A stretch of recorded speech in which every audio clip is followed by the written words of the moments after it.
idea y a sus acepciones. Y en especial aquí porque hablamos de la apariencia que nos obliga o que nos incita a diferenciar a las razas, entre muchas comillas. La palabra idea viene de dos raíces distintas que luego se fusionaron a lo largo de la historia.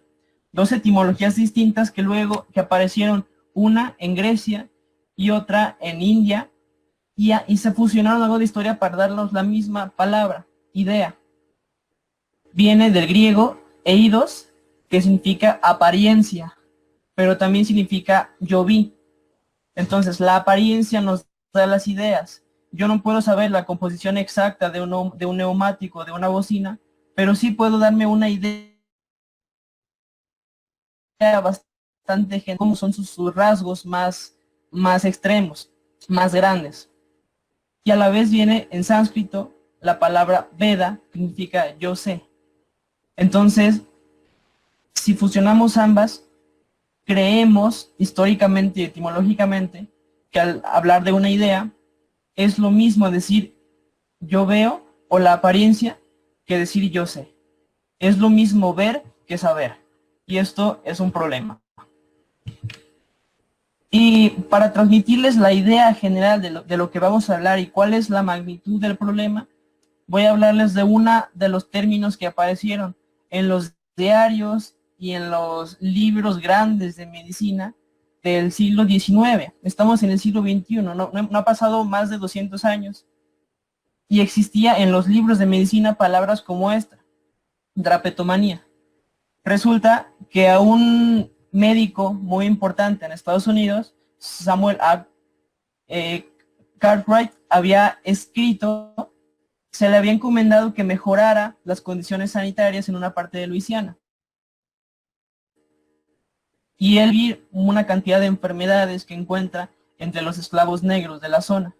Una de ellas es drapetomanía, que describe una alteración psiquiátrica de naturaleza patológica, una enfermedad como tal, que dice que es una enfermedad mental que padecen los esclavos negros del siglo XIX. La esclavitud, si está muy a gusto ahí, es un mal psiquiátrico. Y se describe un diagnóstico, se describe una exploración física y se describe un tratamiento bastante sanguinario, diría yo. Además de eso, describe la palabra, bueno, el otro término médico que se llama disestesia etiópica, que es la insensibilidad parcial de la piel y un estado de letargo o de ocio. Si los negros generalmente están trabajando, me parece raro que no respondan primero a las órdenes. Después que no responden a las órdenes, no responden a los golpes porque tienen una insensibilidad parcial de la piel. Y en tercero, tienen un estado de letargo. Están cansados, están echados y no responden a las órdenes. Por consiguiente, es como una persona medio dormida. Probablemente eran muchas enfermedades a la par, pero podía ser tanto depresión clínica por el estado en el que estaban, como un estado casi comatoso en la persona por las condiciones en las que vivía. Entonces, y se describe que era más frecuente entre los negros libres que viven en grupos solos que entre los esclavos de nuestras plantaciones, y ataca solo esclavos que viven como libres. De hecho, según él, casi todos los negros libres están más o menos afligidos por eso, que no han conseguido que una persona blanca los dirija y se encargue de ellos. Lavar al paciente con agua tibia y jabón, luego ungirlo todo en aceite y golpear el aceite con una correa ancha de cuero, luego poner al paciente a trabajar duro bajo la luz del sol. El esclavo se verá agradecido con el hombre blanco cuyo poder obligatorio ha restaurado su sensación y disipado la niebla que nubló su intelecto. Vemos la incapacidad de nuestros ancestros de concebir un negro que no está trabajando, un negro que no es esclavo, un negro que es libre y que tiene ideas propias. Realmente no es que los tratemos feo, es que no concebimos que son seres humanos y no concebimos médicamente que quieran un futuro distinto. Entonces, cuando una autoridad, como un médico, como cualquier tipo de científico, fundamenta con evidencia empírica, o cree que fundamenta con evidencia empírica, para justificar el racismo, la inferioridad racial o la superioridad racial, eso es lo que quisiéramos en la historia. Por supuesto, cuando hablamos de raza, como padre de la taxonomía, clasificó a todas las especies en diferentes razas, los clasificó según especie y subespecie, y fue una persona muy importante en el siglo XVIII. Las características de la presentación que les voy a dar va a ser que les voy a mostrar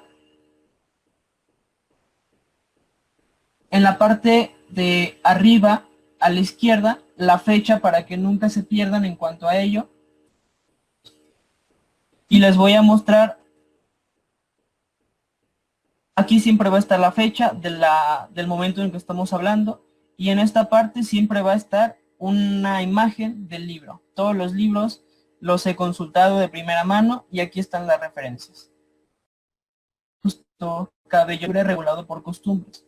Se refiere a los nativos americanos. Aún Estados Unidos no se independizaba de Inglaterra. Entonces se refiere a los nativos aborígenes de Perú, de México y tal. Y así como hablaría de que un perro es un mamífero cuadrúpedo que tiene tales técnicas de reproducción y tales técnicas de alimentación, un americano era de cabello negro, era terco y regulado por costumbres. Un europeo era descrito como blanco, sanguinario, pardo, con abundante pelo largo, ojos azules, suave, agudo, inventivo, cubierto con vestiduras cerradas y regido por las leyes. Si se dan cuenta, muchos de estos conceptos los tomaría primero de su medio sociohistórico y cultural, y además prevalecen hoy en día. Hoy en día seguimos considerando asiáticos como amarillos, como rígidos, de pelo negro, ojos oscuros, severo, altivo, codicioso, con ropa suelta y rígido por opiniones. Y el africano, afer,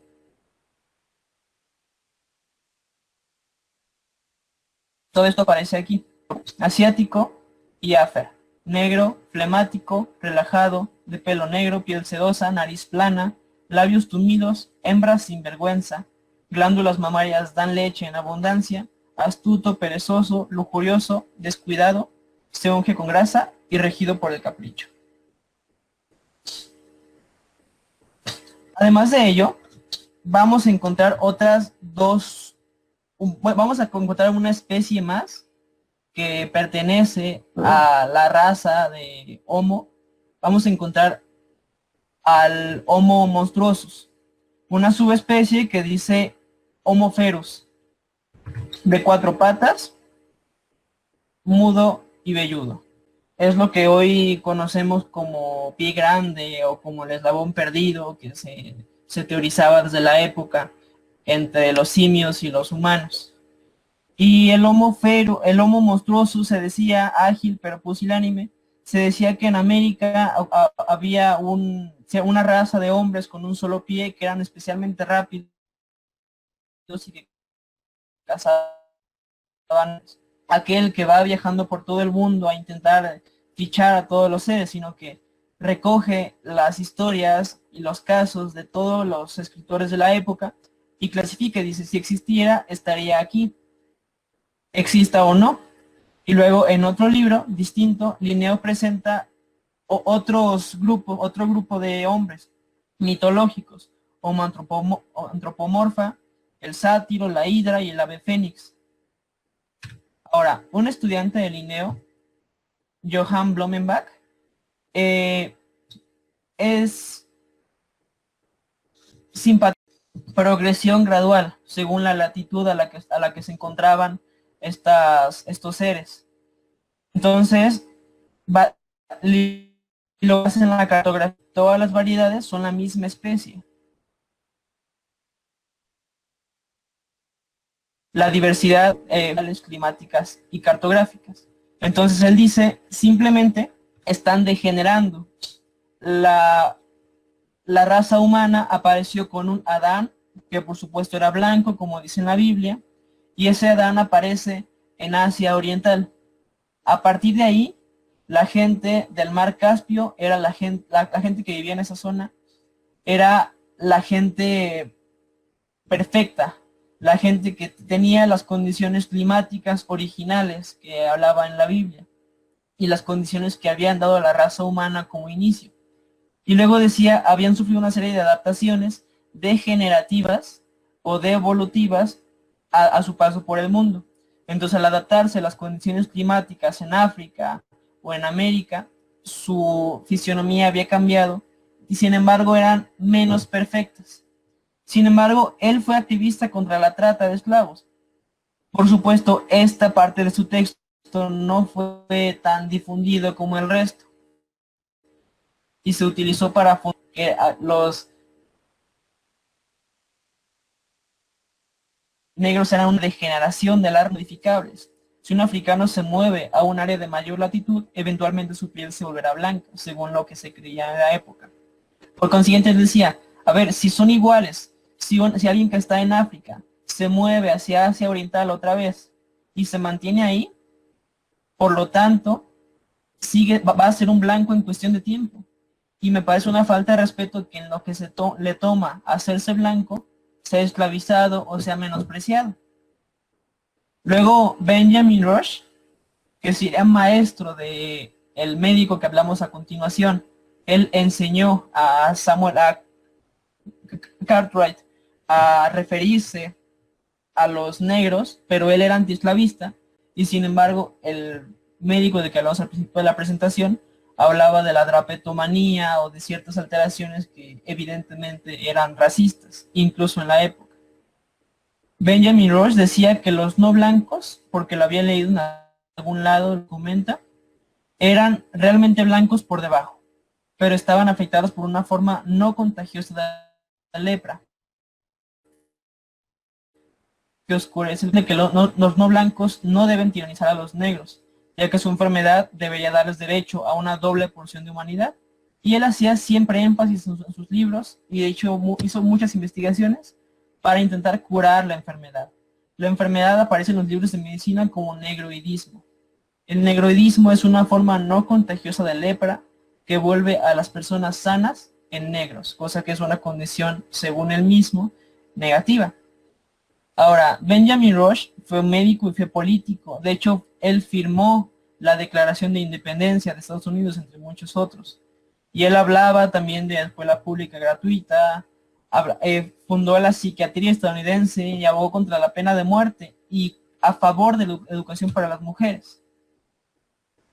Como vimos, estos dos pensadores anteriores no eran realmente racistas, de hecho abogaban contra el racismo, pero sus ideas, solamente por decir que estaban de acuerdo con que la raza negra era una unidad o una degeneración, fueron tomadas y sus comentarios antiesclavistas no lo eran.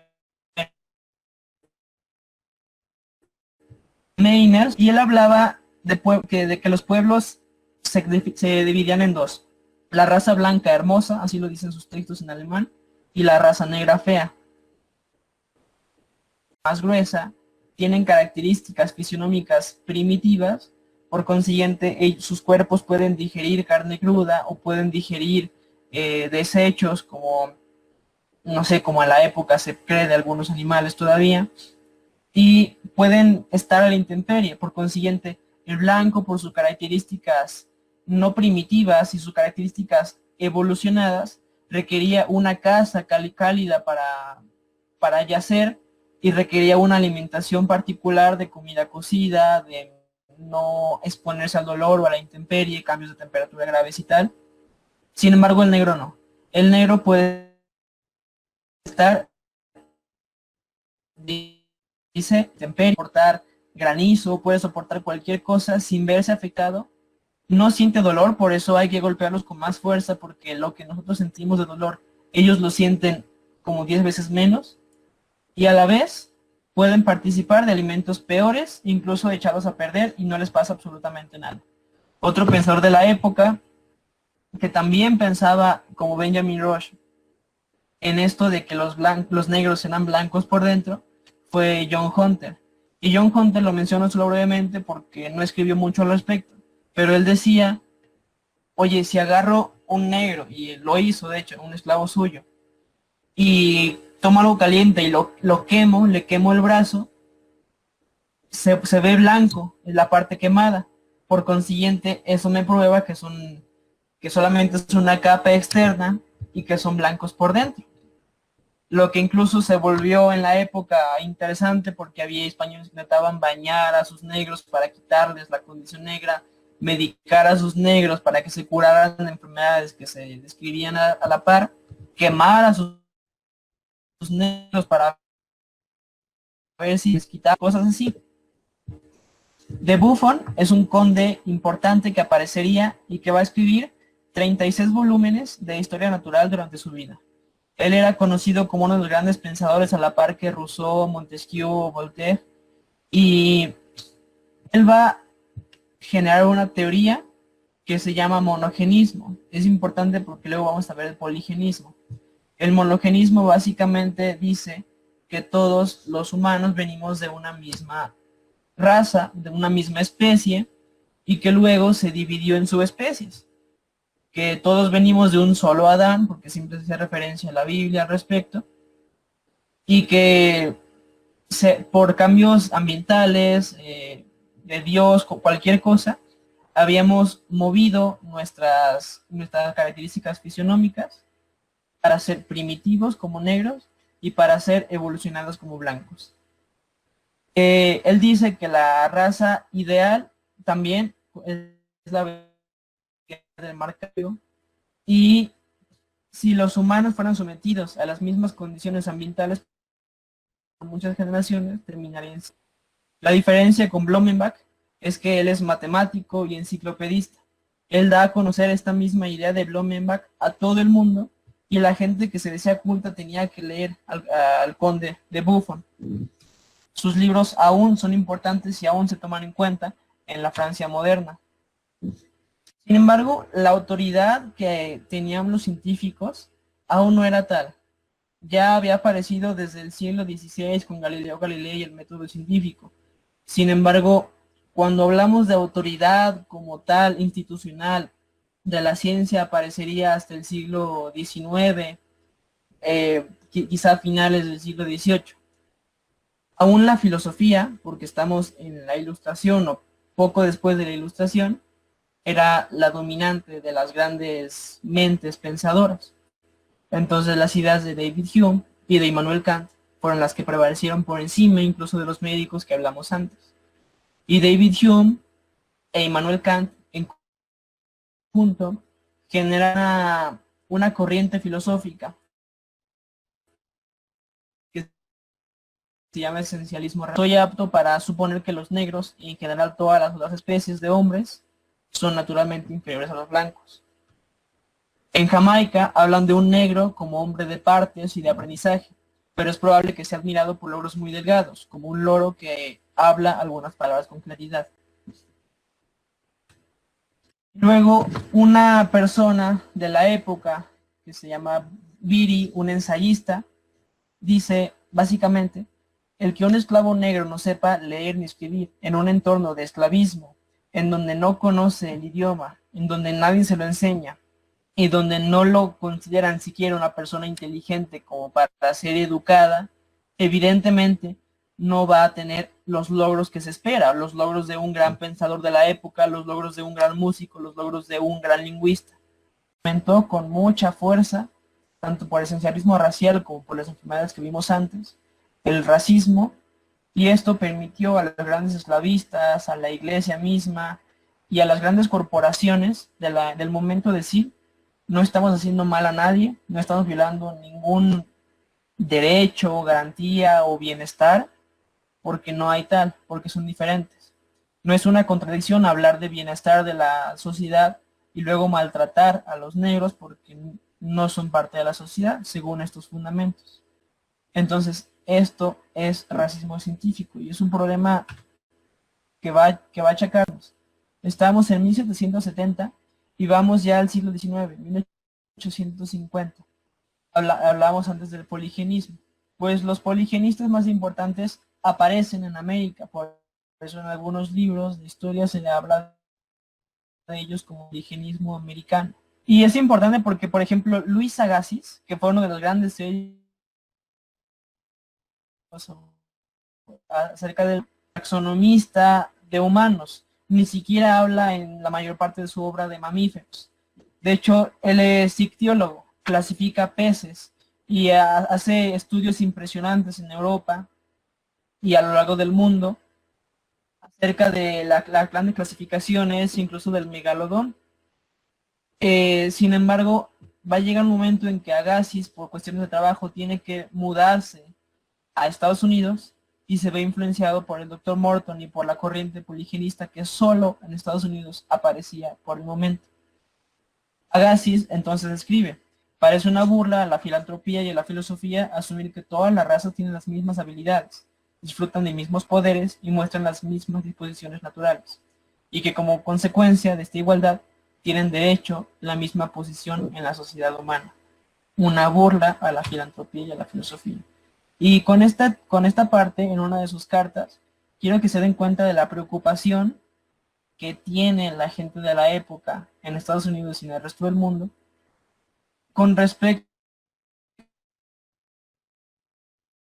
a la comunidad en Europa, que es mayormente blancos, y que de pronto por migraciones, por tráfico, por una cantidad de problemas, se encuentra con que muchísima gente tiene un color de piel distinto, como si hoy viéramos a mucha gente que tiene ictericia y que decimos, ¿qué pasa? ¿Está enfermo? ¿Está mal? ¿Son diferentes? ¿Son humanos? ¿No son humanos? Y la gente en el momento creía que era un pecado mortal o que era muy complicado la reproducción entre blancos y negros, incluso que sus hijos eran infértiles o que tendrían malformaciones genéticas o que tendrían una cantidad de problemas por este atropello de la reproducción interracial. Y él dice, ¿cómo vamos a erradicar el estigma de una raza inferior una vez que se ha permitido que su sangre fluya libremente en la sangre de nuestros hijos? Hablaban prácticamente de un apocalipsis en donde se iba a acabar la raza humana por estos atropellos en los movimientos liberales. Era preocupante para ellos y mediante publicaciones científicas, la ciencia por el momento intentaban hacer lo mejor que podían según sus ámbitos. El doctor Morton fue un médico y científico natural estadounidense que fundó la craniometría, cosa que le hizo mucho daño y mucho bien a la neuropsicología hoy en día. Él era conocido por tener una colección impresionante de cráneos en su casa y en todos sus laboratorios, y se dedicaba a medirlos. Y él decía que un cráneo más grande denotaba una inteligencia mayor, que a mayor cerebro, mayor cráneo y mayor inteligencia, y sobre todo que si éramos capaces de medir las proporciones específicas, podíamos medir cada rasgo de la capacidad intelectual de una persona, cosa que luego se retomaría para hablar de la frenología. Una ideología que dice que podemos medir el cráneo de una persona o sus lóbulos cerebrales y con ello saber si una persona va a ser delincuente, si una persona va a adorar, si una persona va a ser violenta. Entonces, como psicología social, sin embargo, en esta época lo utilizó para fundamentar diciendo los blancos tienen cráneos más grandes, por lo tanto gozan de mayor intelecto. Cuando murió, un periódico importantísimo de la época dice, probablemente ningún hombre científico en Estados Unidos gozó de una mayor reputación entre los académicos en el mundo que el Dr. Morton. Y los fue descartando, los que eran muy grandes, porque decía que iban a alterar sus resultados. Por consiguiente, descartó una cantidad importantísima de resultados de cráneos diferentes, solamente aduciendo que iban a verificar lo que él quería concluir. Realmente en ciencia podemos concluir lo que queramos concluir. Fue uno de los primeros sesgos que se consideran en la historia de la estadística, los primeros sesgos científicos. Él concluyó lo que quería concluir porque era su intención, decir que los blancos eran superiores y querer sentirlo así. De hecho, este es un libro Cráneo Americana del Dr. Morton, y aquí está hablando de los mexicanos. Me parece interesante referirme a ello. Se refería a los americanos nativos, incluyendo mexicanos, como adversos al cultivo, inquietos, vengativos, aficionados a la guerra, indigentes a la aventura marítima. Estamos en el 83, 1883, y aparece, si habíamos hablado del poligenismo en 1850, en el 58, 59 se publica El origen de las especies, el gran libro de Darwin, donde todos los científicos europeos tendrían que decir si tiene razón. El estudio está bien hecho y las implicaciones que tiene parecen ser suficientes. Por consiguiente, en el origen de las especies, solo 8 o 9 años después de la publicación de las ideas poligenistas, se ven abolidas todas ellas. De hecho, los propios científicos, Luis Agassiz dice después, me retracto de lo que dije, tiene razón Darwin, venimos de una sola especie.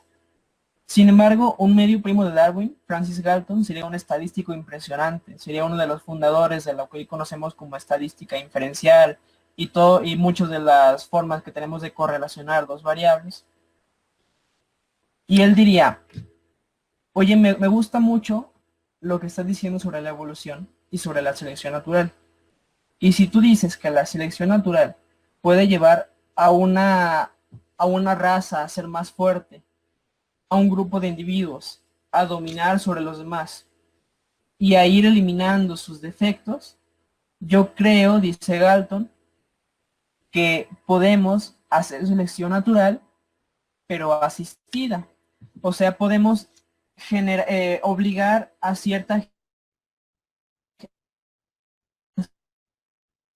muchas personas que tienen genes, los mejores genes a que sí se reproduzcan, a que se reproduzcan de más, a que solo ellos se reproduzcan. De esta manera podemos acelerar el proceso de evolución y convertirnos en una super raza. En su momento la eugenesia fue tomada con tan buenos ojos que era una disciplina académica, como hoy la psicología, la neurología. La eugenesia era un campo de estudio impresionante. Había una sociedad británica, una sociedad americana de eugenesia. La iglesia lo respalda y lo financia para muchos de sus textos. Y esto daría origen al caldo de cultivo que luego iría a parar en la Primera Guerra Mundial, con las ideas alemanas y tal. Pero antes de eso, si antes se decía que los negros no tenían la capacidad de razonar, no tenían la capacidad de hablar el idioma y no tenían la capacidad de destacarse en el ámbito intelectual, Webb Dubois, un sociólogo, historiador, activista de la época, es la primera persona que recibe un doctorado en Harvard. Y él dice, a ver, desde mi punto de vista, a empezar sus textos, dice, desde mi punto de vista, reprocho a los otros negros porque no se esfuerzan lo suficiente. Reprocho a los otros negros porque son holgazanes. Sí, sí es posible hacer tanto con nuestros cerebros, pero mucha gente no lo hace. Él se vuelve un importantísimo sociólogo de la época. En la Universidad de Filadelfia dice, voy a permitir que hagas un estudio en la zona. Tú escoge el tema y tienes todo financiado. Y decide hacer un estudio con respecto a los barrios bajos en Filadelfia. Y se da cuenta de que la mayoría de la gente que vive en barrios bajos en Filadelfia son negros y están en estado de pobreza extrema. En la época hay muchísimo de la represión que en Estados Unidos ocurriría con respecto a los negros, y le toca un episodio muy traumático. Cuando estaba en uno de sus grandes congresos y conferencias científicas, aparece la noticia de que un blanco había sido apaleado y linchado por 200, que un negro había sido apaleado y linchado por 200. Entonces, él dice la frase, uno no puede ser científico, tranquilo y distante, mientras los negros son linchados, asesinados y muertos de hambre. Y se da cuenta de que es un problema más grande que él nació libre, pero sus contemporáneos no, que él puede hacer una gran cantidad de cosas, pero las limitantes que están sufriendo serán un problema histórico en la época. De hecho, Washington, que sería otro activista sobre los derechos de los negros, había hecho un acuerdo que se llamaba Compromiso de Atlanta, que decía que los negros del sur trabajarían y se someterían al gobierno político blanco. A cambio, los blancos del sur garantizaban que los negros recibieran oportunidades educativas y económicas básicas. Un acuerdo mediante el cual seguían siendo maltratados, esclavizados y discriminados. No solo eso, sino que los negros vayan a la guerra, porque también es nuestro país. En la Primera Guerra Mundial, él juntaría un grupo de 1000 negros, los armaría y les prepararía las condiciones para que tuvieran entrenamiento y se lo enviaría al ejército de Estados Unidos. En el ejército, los grupos que contenían negros eh, los seguían segregando poco a poco. Y él dice, déjenos luchar por nuestro país. No se lo permitieron y fue un problema, pero que se sepa que él, como racialista, quería que los negros participaran en todo, incluso las guerras. La higiene racial es lo que les comentaba con que el caldo de cultivo para la Primera Guerra Mundial, porque Alfred Plot, entre otros, van a dar el concepto de higiene racial. Racial es lo que se comentaba de esterilizar a algunos y fomentar que otros se reprodujeran mal para generar una super raza.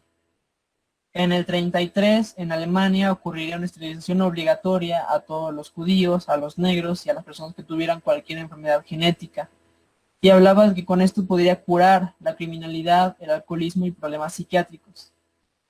Hablaba también de bloquear la migración, de que no quería que apareciera ningún tipo de migrante que pudiera alterar su proceso de selección artificial. Esto, por supuesto, daría inicio a la propaganda nazi. Por ejemplo, este texto dice lo que los padres deben decirle a sus hijos y hablaba de decirles que los negros son diferentes, que no deben amistarse con cualquiera y que deben tomar en cuenta que sus hijos merecen una raza buena, no una raza entremezclada. Julian Huxley sería otro de los grandes científicos, incluso era humanista, uno de los grandes científicos que fundamentaría la eugenesia y hablaba de que tenían razón la raza a través de mejorar el proceso de selección a la sociedad humana, que podemos generar super sociedades. Y cuando pasa la Segunda Guerra Mundial, se da cuenta de los atropellos que habían causado los mismos científicos con respecto a todas las razas humanas. Y dice, creo que nos equivocamos todos. Él se retracta en sus libros y dice, yo era eugenista y lo sigo siendo, pero queríamos hacer principios preventivos, evitar que alguien se reproduzca.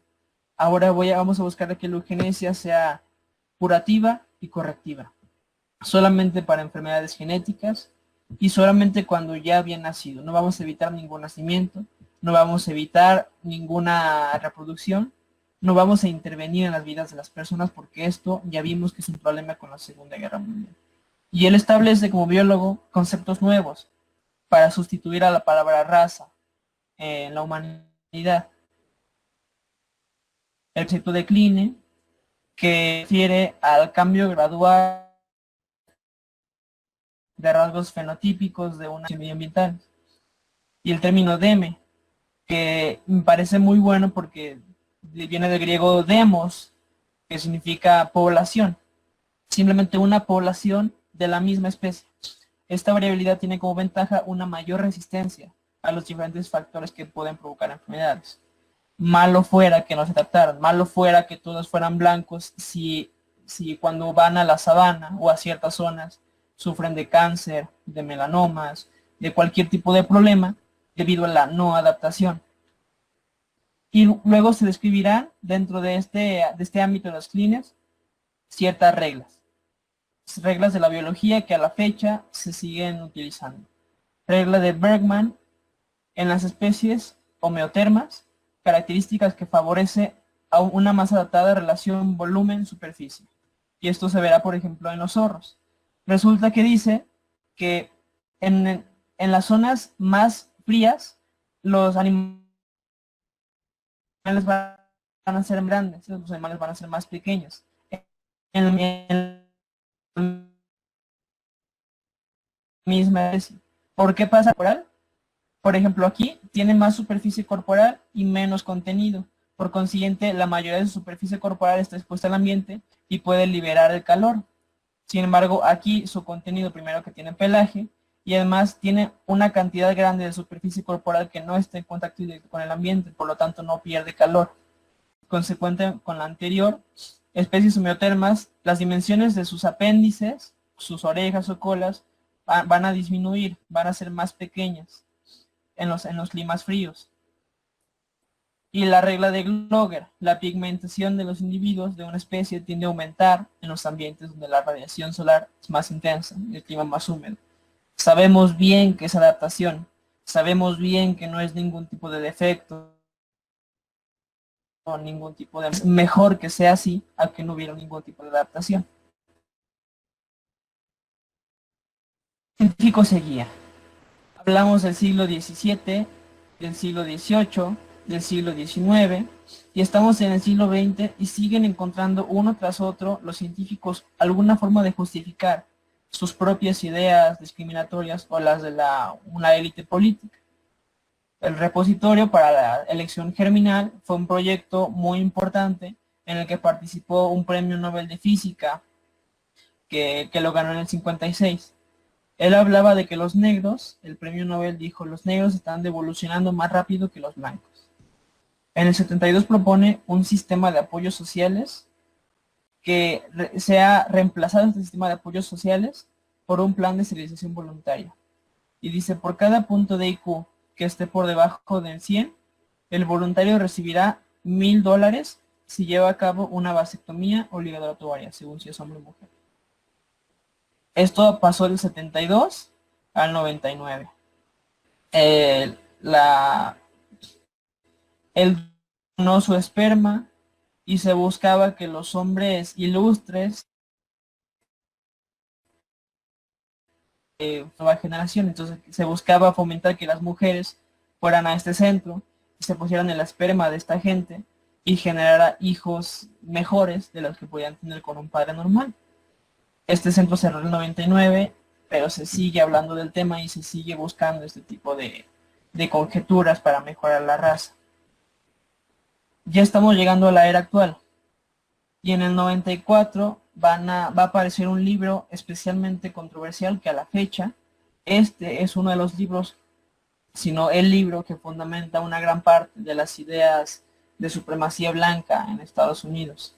Va a ser financiado por una fundación que se llama Fundación Pioneer, Fundación de los Pioneros, y es una fundación de una cantidad grande de gente rica que dice, vamos a intentar invertir nuestro dinero en que los científicos fundamenten que somos mejores. Entonces, ellos financian hasta la fecha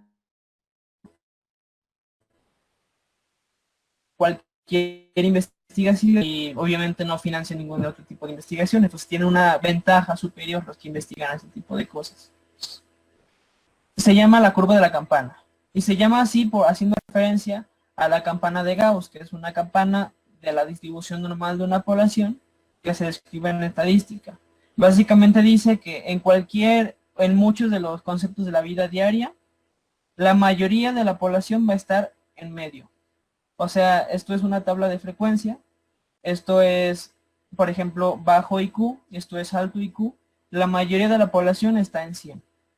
Hay pocos que tienen un IQ de 70 o menor, y hay pocos que tienen un IQ de 130 o mayor. La mayoría va a estar aquí.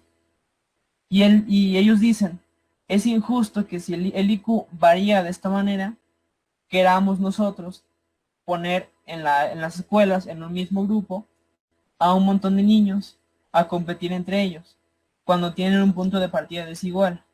Y dice ellos, en nuestro sistema político actual en Estados Unidos, se está llevando los grandes científicos, los grandes personajes exitosos de la historia de Estados Unidos, todo el bienestar. Vamos a hacer que solamente esta mitad esté en la parte laboral, solo esta parte tenga trabajo latencia, y el resto vamos a tenerlos en un estado de custodia. Vamos a hacer centros, así como vamos a hacer centros como una versión lujosa de la Reserva India, donde ellos tengan lujos, donde ellos puedan hacer sus cosas, pero eso sí, que no quieran interferir con el progreso de la sociedad inteligente. Y hablan de un efecto que se ha visto a lo largo de la historia, que está confirmado, que se llama efecto Flynn. Se refieren a que si tomamos la misma prueba de IQ, porque van variando conforme el tiempo, si tomamos la misma prueba de IQ y se la hacemos a una persona hoy y se la hacemos a la próxima generación de personas dentro de 10 años y a la próxima generación la misma prueba dentro de 20 años, el IQ tiende a ir aumentando, el resultado tiende a ir aumentando conforme pasan las generaciones. Y dicen, en Estados Unidos, la relación es inversa, tenemos invertido. El IQ ha ido disminuyendo conforme pasan las generaciones, porque vamos a llegar a una sociedad que colapse, porque todos van a estar aquí y nadie va a tener éxito. Entonces, ellos fundamentan su idea en que el IQ es desigual, por consiguiente hay que tratarlos como desiguales, y luego dicen, por supuesto, que los no blancos no pueden elevarse por encima de un intelecto predeterminado, y que los más inteligentes en IQ, por estadística, son los blancos. Cosa que se le refutó varias veces en la historia y que sigue en controversia saber quién tuvo la razón. Pero me gustaría centrarme más en mi área, el racismo en la medicina contemporánea, porque también en la medicina hemos cometido racismo. ¿Cómo hacemos medicina hoy en día? Cuando vemos una enfermedad en la escuela de medicina, describimos a cualquier enfermedad, causa, epidemiología, cómo se comportan las diferentes poblaciones, factores asociados, por ejemplo, a radiación, que es un factor asociado para cáncer, o obesidad, para diabetes, tipología del paciente, o sea, ¿quién es mi paciente? Un paciente hombre de 50 años que tiene obesidad y que tiene tales características físicas. Fisiopatogenia, manifestaciones clínicas, diagnóstico, tratamiento, pronóstico y seguimiento. Venimos de una época en donde estuvo de moda, o todavía está de moda, eso de la genética como algo novedoso, pero hemos llevado a un extremo en el que creemos que todo es determinista, que muchos operamos o operan bajo el supuesto de que la mayoría de los aspectos de nuestras vidas están predeterminados en última instancia por nuestra composición genética. Y se ve en las conversaciones de la gente que dice es que está predispuesto a tener diabetes. Sus papás tienen diabetes y él también le va a dar diabetes. O sus papás tienen cáncer y también le va a dar cáncer. Y sí, se comporta más o menos la enfermedad así, pero no es una porción determinista. No es así como se comporta el mundo. Vamos a hablar de uno de los documentos más importantes de la medicina del siglo XXI. Estos son la guía de práctica clínica para el tratamiento de la diabetes en el 2020. Y estos son los criterios para hacer pruebas de diabetes en adultos que no tienen ningún tipo de síntoma. Llega un paciente que ni siquiera tiene síntomas al respecto, que ni siquiera tiene características para fundamentar que puede tener diabetes, pero me está indicado probar por si acaso. Y aparece una raza o etnia de alto riesgo. Y pone, por ejemplo, los americanos, los afroamericanos, los latinos, los nativos americanos, los asiáticos americanos o los de islas del Pacífico. No habíamos dicho ya que estaba pactado que no había razas. No habíamos dicho ya que no era suficiente saber el color de piel de una persona. No implica que es por causas genéticas. Entonces, ¿por qué es? Geografía, ingresos, dieta, ejercicio, educación, casta social. Y dice, deberíamos abandonar el uso de la raza como una variable sustituta, especialmente si descubrimos que los costos superan con creces los beneficios. Por mucho tiempo las ideas esclavistas de género. Creo que hoy más que nunca puedo decir que tenemos la capacidad de prescindir de la naturaleza. Nuestras ideas tienen tanto poder que podemos hacer realidad cambios genéticos. Hemos removido de la historia esa desventaja en la esperanza de vida que tenían los pacientes con SIDA, tuberculosis, hasta el punto que mucha gente que ni siquiera toma ya en cuenta ese malestar. Dejó de ser un pecado menstruar o de ser letal tener cáncer en muchos pacientes.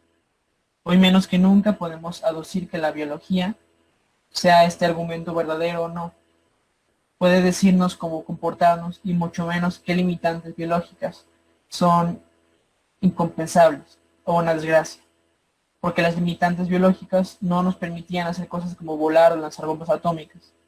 Hoy por Gardner sabemos que no tenemos una sola inteligencia, sino muchos tipos de inteligencia. Por la genética sabemos que los genes no son inertes, sino que cambian a lo largo de nuestra vida por las condiciones que encontramos en el medio, hostiles o no. Y por los grandes pensadores, científicos y personajes de todas las razas de la historia, sabemos que no hay solo un modelo a seguir, sino varios. Creo que si esto no es irrefutable, científicamente, es irrefutable para nuestros deseos. Ya se demostrará o descubrirá la forma en que la historia y nuestro medio se acoplen a nuestros deseos. Siempre lo hemos conseguido. Bueno, muchísimas gracias.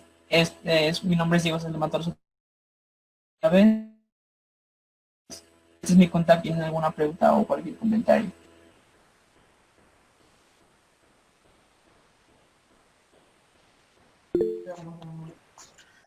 Muchísimas gracias, Diego, por esta fascinante ponencia. Y sin duda alguna, creo que todos estamos impresionados con respecto a los avances que nos has mostrado y pues la gran recopilación que nos has mostrado. No sé si alguno de los presentes tenga alguna duda o alguna pregunta.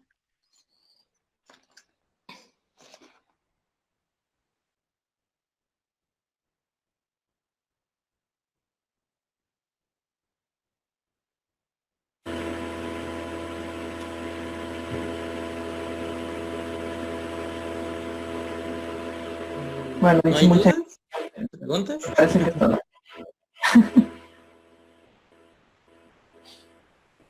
Bueno, si no hay dudas o preguntas, pues te agradecemos mucho el que nos hayas permitido este tiempo. Samuel F. Serna nos pregunta acerca de cuál es la definición científica de raza. La definición científica de raza es realmente una definición biológica y no es aplicable, según muchos de los tratados hoy en día, para referirse a la humana, pero se refiere a grupos que se dividen en especies con base a rasgos fenotípicos y una serie de rasgos fisiológicos y otros en común. Solamente nos sirve para clasificar, pero no tiene ninguna utilidad además de ello. Fines taxonómicos, de clasificación y de entendimiento de cómo se lleva la evolución. Más que eso, no es más que una etiqueta que le ponemos a los animales y a las plantas y a todo lo que sea un ser vivo.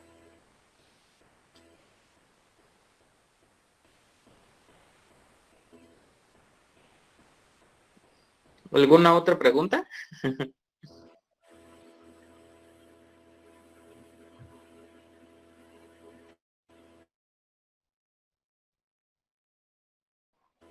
Muchísimas gracias por escucharme. Espero que les haya dicho algo que no sabían. Espero que, no sé, se queden con una idea mucho más amplia de lo que es la ciencia, de las implicaciones que tiene la ciencia, de lo que puede pasar si se equivoca la ciencia y lo que podemos contribuir si no nos equivocamos y si seguimos el camino hacia generar bienestar social, que es lo que siempre hemos querido intentar. Muchas gracias. Muchas gracias a ti, Diego. Y pues, sin más, creo que pues por lo pronto terminamos esta ponencia y muchas gracias a todos los que pudieron estar aquí presentes.